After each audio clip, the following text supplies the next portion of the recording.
All right, guys, here we go. It's all about the Apple Vision Pro. I'm going to do my deep dive. I thought a lot about it for about 3 days, which is way more than anyone should think about such a device. But I've done it. We're going to do it. Let's get into it. This is all about the Apple Vision Pro deep dive.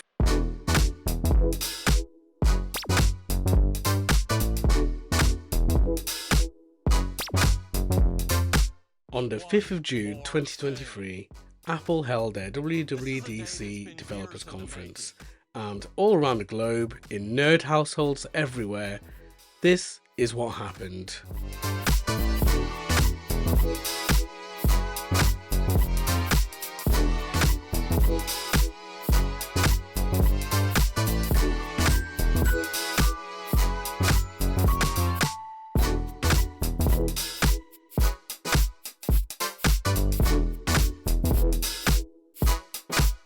I keep talking about why this is significant, so I'm going to tell you.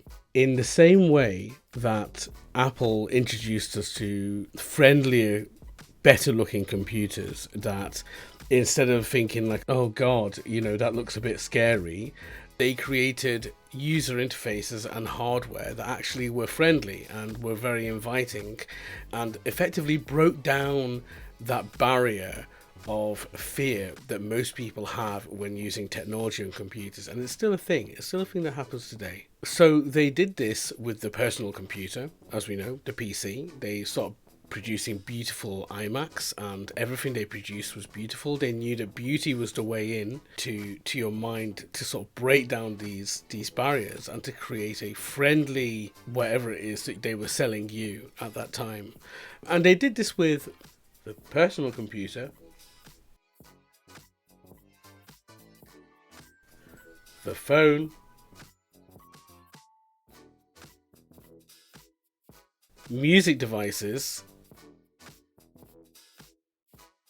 and now they're doing it with AR/VR headsets. And this is significant. This is about the 10th time I've said that. But here's why. When Apple release a product, people sit up and listen. And the reason people sit up and listen is because they break down that user interface barrier. They break down the barrier between you and what it is they are trying to sell you. And it's incredible. They do it every time. They've had such a great success ratio with this. It is phenomenal. And they've made a ton of money in the meantime.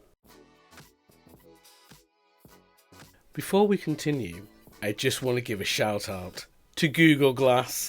Does anyone remember Google Glass? I didn't think so. Some of you might do, but I can guarantee most of you watching this video do not remember Google Glass. But we've been here before. Believe it or not, we've been here before, and Google were early to the party. I've got to say that. They were early to the party, and they came along with an incredible product. It was phenomenal for the time, and it was effectively a pair of glasses that you wore, and it had a tiny little screen here, and it sat in the corner of your vision. I mean, it was amazing. And, sure, it wasn't the whole vision, it was just a corner of your vision, but it was just enough space to give you useful information. But sadly, it never really hit the mainstream. I don't really know why, and it's now just a corporate product for manufacturing and stuff like that. But we have been here before, and it didn't work. And I guarantee Apple were taking note. They were looking at this because a piece of hardware like Vision Pro had to get it right. They had to get it right, otherwise it would have been just a monumental flop. And this is not a good look for Apple, and they hate anything like that. Anything that makes them look bad, they do not like it, and they solve it very, very, very quickly.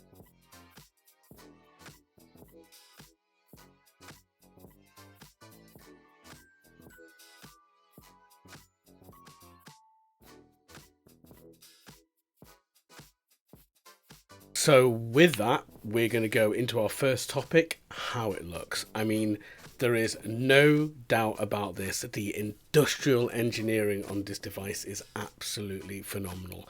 I do not know how much money they spent researching, iterating, changing it over and over again, user feedback, redesigning, remanufacturing, retesting. I imagine they did this hundreds and hundreds and hundreds of times till they got it absolutely right, because this was a well thought out device. It didn't need to take a genius to figure that out just by looking at it, right? I mean, just have a look at these shots. It's incredible. Look at these curves, look at the dial, look at all the features they've packed into it. Look at the fact that you can see the other person's eyes, even if it is digitally generated. But that is unique. They thought about it. They thought long and hard. They've clearly tested it very, very well. They've addressed all the user concerns that they probably have with other devices. And they did a really good job.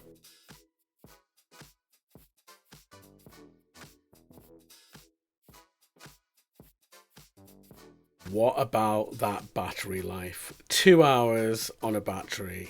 Now, here's the thing. Here's my honest opinion about that. It's pretty useless. I mean, first things first, I'm not going to take this device that cost me 3.5 grand out the house. No way, no way am I going to even take it out the house. It's probably going to break, or it's going to get snatched, or someone's going to break. I do not know what's going to happen, right? But I would not trust that thing outside my house. Secondly, 2 hours of battery life. Let's be let's be serious for a second.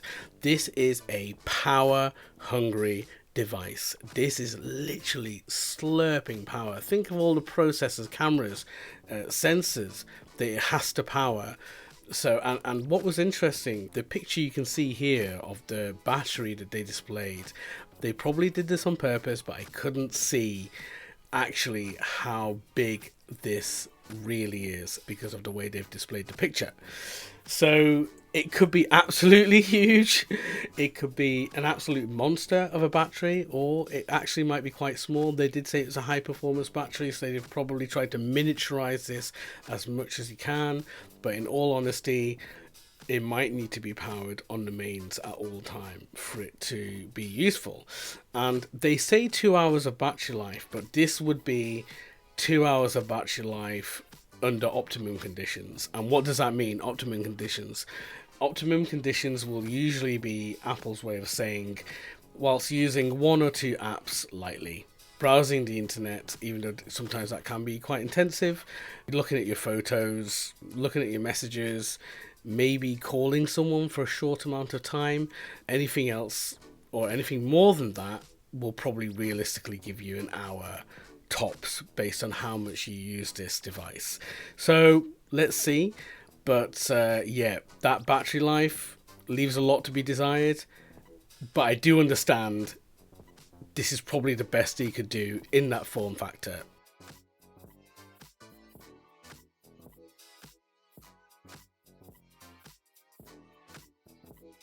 That price, 3499. That is a steep price tag.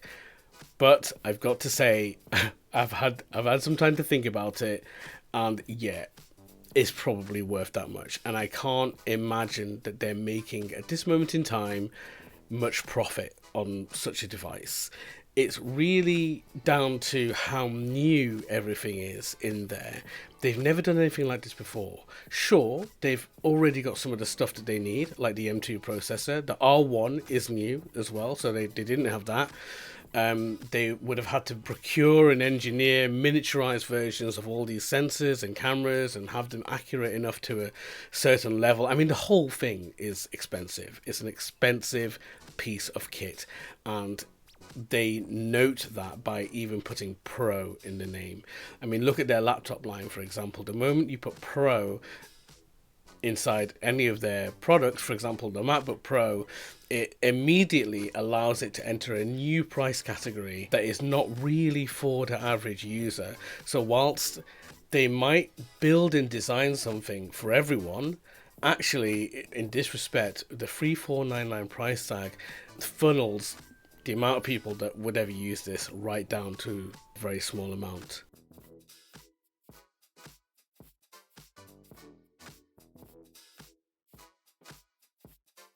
The apps, the thing that I know about.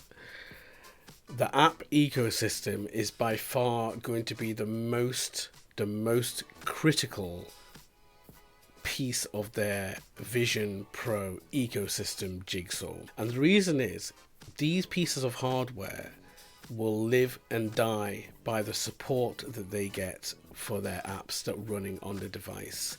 If you buy a device like the Vision Pro and you drop $3,499 on it and you put it on and you can't do anything with it, then what was the point in buying it? And that news will very, very quickly spread.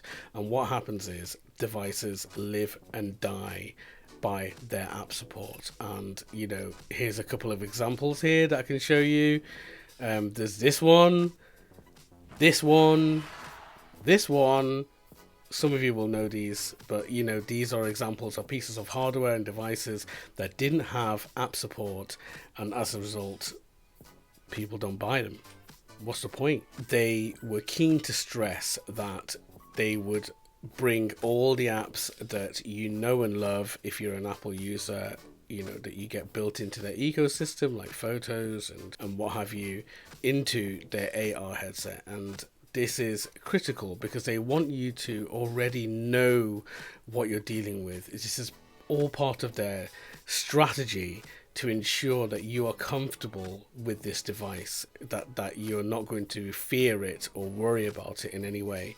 And they put a lot of work into this. I've got to give it to them. They put a lot of time and effort into this, and it does pay off. At the end of the day, it does pay off. Apps are very, very important, and this is why they revealed such a device, which one could argue could have its own launch by itself, right? It's such a big revelation, this device. They didn't. They bundled it with WWDC because they need the developers on board.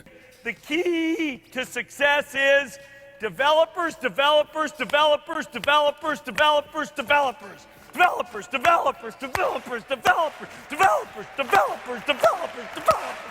They need to be speaking to the developers first about this, because they know that this is the most important thing about this whole new operating system, Vision OS, new hardware. If it's going to succeed, people are going to need to build on it. And this is a very unique ecosystem. It has, you know, they're calling it spatial computing, and they're going to need people to come on board and try it out and develop for it. Otherwise, it simply doesn't have legs.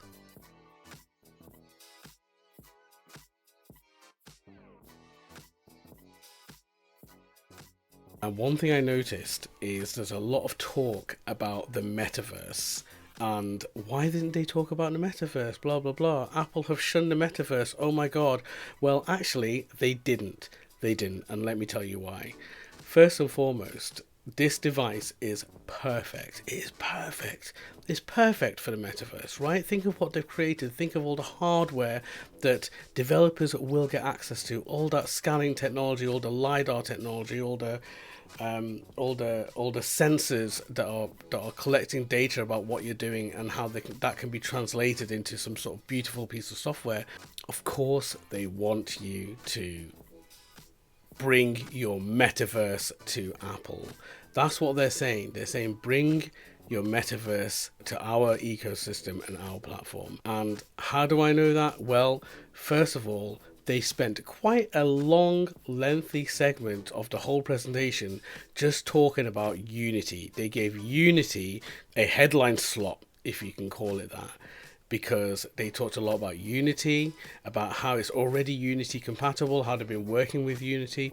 What they're basically saying is, come and bring your metaverse, but they didn't say it. You read between the lines, and that's what they're saying, but they didn't say it specifically because they don't want to make a reference to the metaverse for whatever reason, because then you're talking about another ecosystem. And quite rightly, this particular event was just about Vision Pro, and given what they've created, sure, they can keep it to Vision Pro. But when you think about what they brought to the table, what they showed, they spent quite a long time talking about the Unity engine and how it's ready to go, and they've built all the interfaces and adapters to be able to use the sensors on the device. I mean, if that doesn't say metaverse, here I am, then I don't know what does.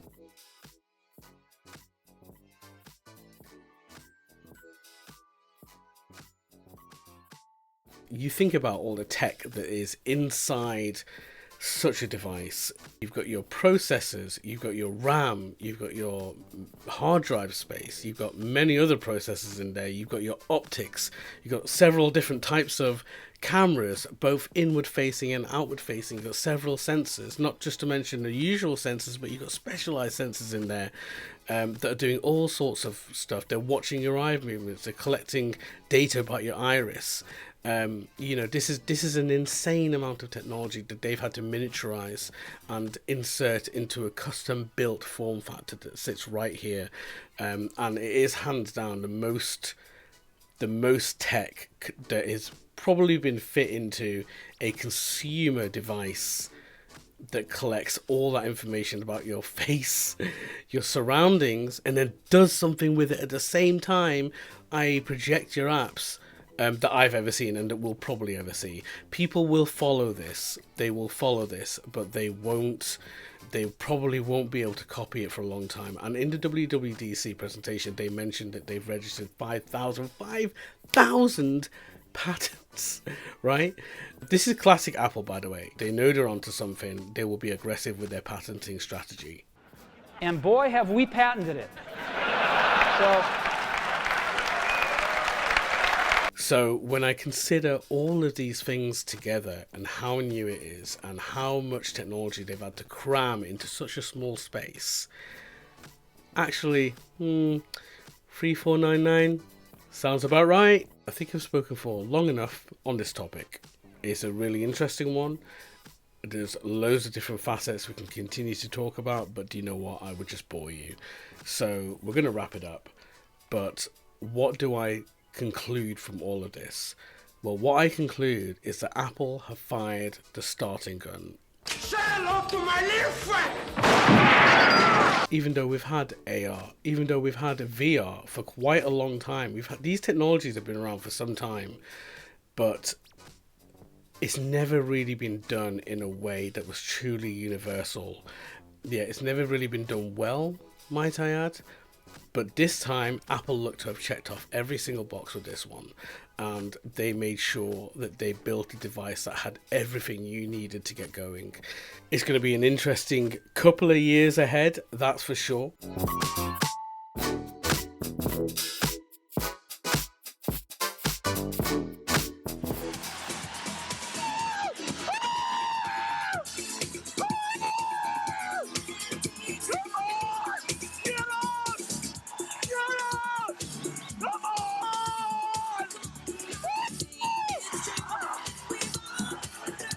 Come on!